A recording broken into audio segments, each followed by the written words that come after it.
Baimama ab'enjawulo okuva mu bitundu bya Mukono bakungaanidde ku Masjid Noor Esseeta okubawo ng'abajulizi ng'ekitongole ekya Team Aman kibakwasa entanda ey'ekitabo ekitukuvu ekya Quran olunaku olwaleero. Allahu Akbar. Enteekateeka eno ewomeddwamu omutwe Haji Najib Kivumbi owa Voice of Africa ng'abadde awerekeddwako abantu ab'enjawulo era ayanjulidde abasiraamu enteekateeka eno ey'okugaba Quran nga bw'enaatambula.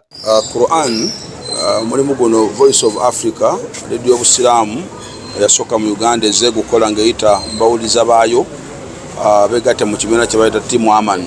Tuzigabye emizikiti mingi nnyo wetwogera katuyingidde Quran emitwalo nga 4 n'ekitundu ezaggabwa mu disitulikiti ez'enjawulo. Kati leero tubadde wano Mukono tuyise bayimaamu bonna abali mu disitulikiti eno ey'e Mukono ne bakuŋŋaanira ku muzikiti guno oguyitibwa Masjid Noor, era ng'omuzikiti guno abawuliza ba Voice of Africa baguzimba. Buli muzikiti gufunye Quran 10,000. Tukubiriza bayimaamu okulaba nti kye batutte amaana, batutte ebigambo bya Katonda.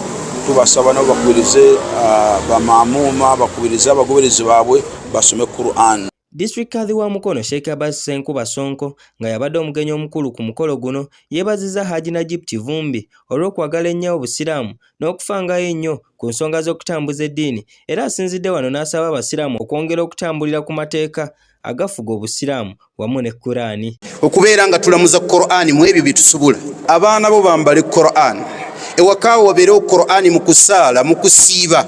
Abaana b'abasiraamu babadde bali emmere emisana.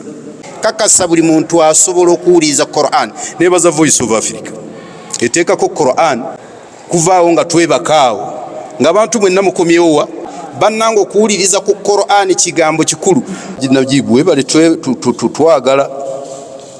twagala ab'e Mukono. Omukolo guno gwetabiddwako omubaka wa President mu district y'e Mukono Hajjati Fatuma Ndisa Bannabitaka nga naye asinzidde wano n'akuutira abasiraamu okwongera okwerekereza wamu n'okuwangayo eri obusiraamu. Mukkirize bakyala bammwe bajje baweereze obusiraamu.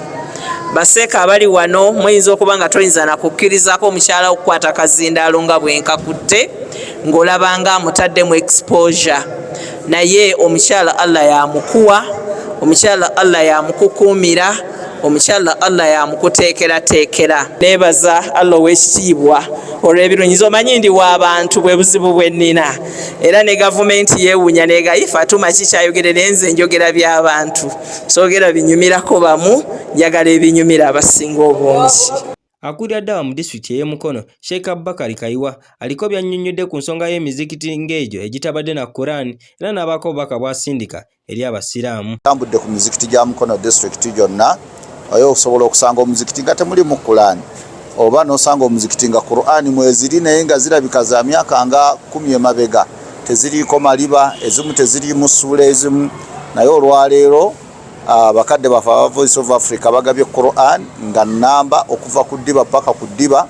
Baimaamu ab'enjawulo baliko okwebaza kwe bakoze eri Haji Najib Kivumbi olw'okubawa Quran zino. Sheikh Najib yatuyise okufuna Quran era nzifunye zino z'e Mukono, endala z'e Kabembe, nkibiri za muto wange Kabembe eri nga naye yabadde programu ne mu kibiri Quran era nzifunye yeze nabuti wali nze waayo. Nsaba Allah amumalire.